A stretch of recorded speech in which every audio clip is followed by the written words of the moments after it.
Annyeonghaseyo, sekarang aku akan nge-review drama Nobody Knows. Sebelum itu jangan lupa ya follow Twitter, Instagram aku, subscribe, like, and komen juga ya. Jangan lupain loncengnya biar update terus tentang drama Koreanya. Drama ini mengisahkan tentang seorang perempuan bernama Cha Yeon-jin yang kehilangan temannya 19 tahun yang lalu karena kasus pembunuhan berantai. Setelah kejadian tersebut, Yeonjin pun akhirnya mengalami trauma. Namun karena suatu kejadian membuat dirinya tuh jadi lebih tegar dan menjalani hidup. Bahkan ia menjadi seorang detektif yang handal dalam mengungkapkan kasus kejahatan termasuk pembunuhan berantai. Yeonjin tak segan-segan untuk mengejar penjahat dari kasus pembunuhan tersebut. Jadi, berhasilkah Yeonjin membuka kasus kembali tentang temannya 19 tahun yang lalu? Akankah terbongkar siapa pelaku sebenarnya yang membunuh temannya tersebut? Komentar gue sama drama ini gue baru nonton beberapa episode dan ternyata emang ini tentang drama pembunuhan tapi nggak begitu kejam kayak Tell Me What You Show ya.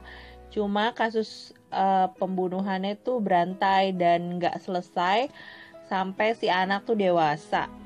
Jadi si Yeonjin ini tuh kayak punya rasa penyesalan gitu kalau temennya dibunuh.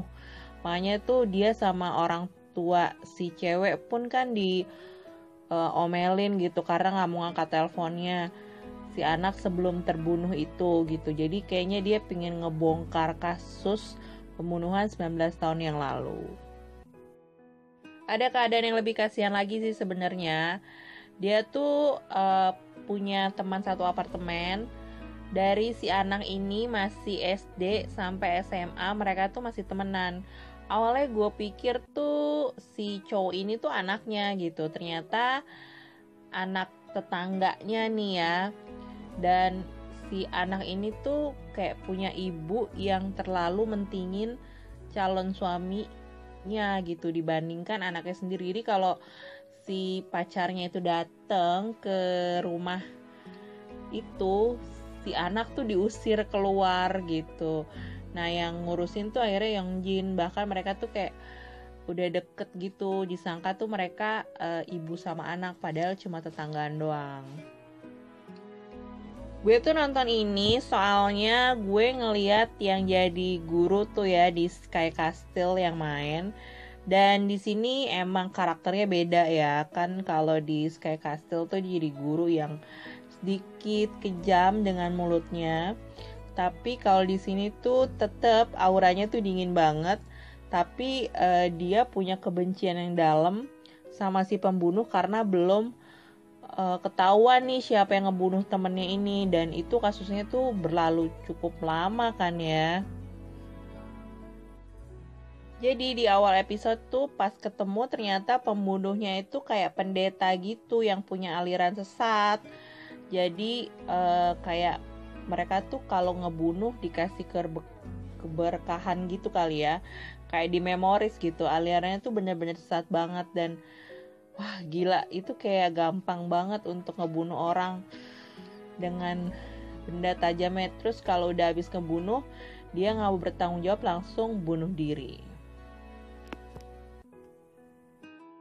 Kalau yang suka sama drama pembunuhan, apalagi cowok ya, boleh lah nonton ini gitu.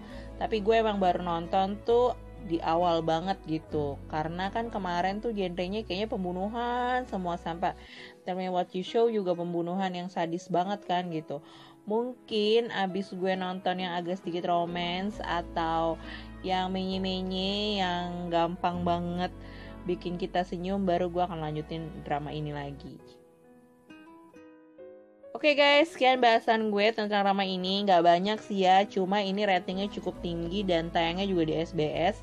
Jadi gue yakin banget ini ceritanya tuh bagus. Kalian kalau yang cowok-cowok bingung mau nonton apa, sinetron gak suka, mending nonton drama ini juga karena gak ada yang namanya romance tentang kasus pembunuhan. Oke guys, terima kasih yang udah nonton ya. Sampai jumpa di drama selanjutnya. Kamsahamnida.